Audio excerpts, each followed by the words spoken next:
Okolo, a Nigerian man, resides in one of the southern states of Nigeria. He has always lived in the rural villages because he felt that the place is safer, the people friendlier, the life is quiet and not fast paced, and above all, it is more secure.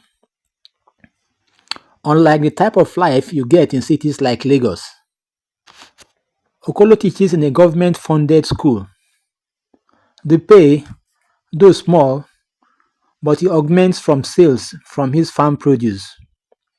He is a farmer and makes money selling his farm produce regularly. He owns a farm where he grows different types of food crops. He consumes part of what he produces and sells the rest. This gives him enough money to take care of himself, his two wives, and five children. The economy has worsened and the salary is no longer regular, at times not coming for many months. Also, buyers for his produce have reduced significantly as the economy has not helped matters. His situation has therefore become very desperate. He therefore begins to think of what to do to ensure that his family does not starve. Okolo eventually began to explore the option of going to the cities, even though he is a total stranger to big cities. He has a cousin in Lagos called Ike, who is known to be doing well in business.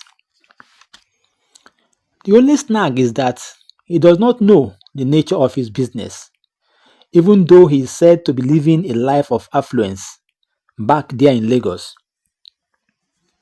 When Okolo got across to him, Ike was very willing to have him come around, as he has a very expansive compound where he could put up.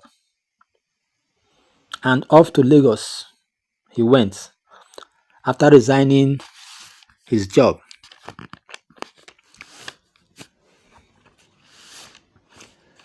At Lagos, Ike was living the expensive lifestyle. He rides in some of the best cars, lives in one of the most expensive parts of Lagos, and eats in some very expensive and exclusive restaurants and hotels. He is usually surrounded by friends who are looking equally expensive and living a fast life. But even when he claims that he is into international goods delivery business and that the business brings him big money, the totality of his business still looks suspicious. While in Lagos, Okolo never met the wife of Ike, but he claims to have one. Rather, he had had visits from a good number of gorgeously dressed women who live the same flashy and fast life that he is living. All these details Okolo has continued to observe, though they were not supposed to be his business, as he was only a visitor to Ike. One day, Ike, looking sick in his apartment, requested Okolo to help him deliver some goods overseas, as he claimed the goods must be delivered within a few weeks, otherwise his contract will be terminated. Okolo, in his naivety, decided to play along, especially when Ike offered him a mouth-watering part of the profit upon return. The next few days, all necessary travel arrangements were concluded. How Ike did it so quickly beats Okolo's imagination. He relied on Ike's integrity so much and did not bother to investigate certain red flags, which continued to surface from time to time. As a villager, he never knew that people could act so mean, at least not to their relatives. Little did he realize that some people could sell off their own children just to make money. In the process, he did not bother to question Ike's integrity.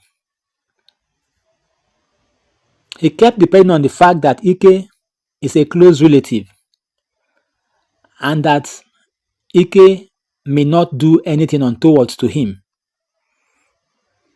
But time was to prove him wrong. On that fateful day, even Ike that claimed illness was the same person that dropped him off at the airport. But then he failed to see the signs of the doom that stares him in the face. In his foolishness, he did not bother to see the contents of the bag which Ike gave to him for delivery. But even if he had bothered to check, there is no way an innocent mind would have seen all the contents, as the dangerous drug was expertly sewn into the sides of the bag. Only someone working on a tip-off or a very experienced person would have discovered it. As he approached the check-in counter, a number of policemen and some plain-clothed security men approached him. He was quickly dispossessed of the bag and taken into a side room for interrogation. When they asked what was in the bag, he could only mumble some incoherent words, as he was not expecting such treatment. When eventually the contents of the bag were emptied on the table, there were nothing incriminating inside. But when a surgical knife was used to pry open the bag, the contents that fell off were unbelievable to Okolo.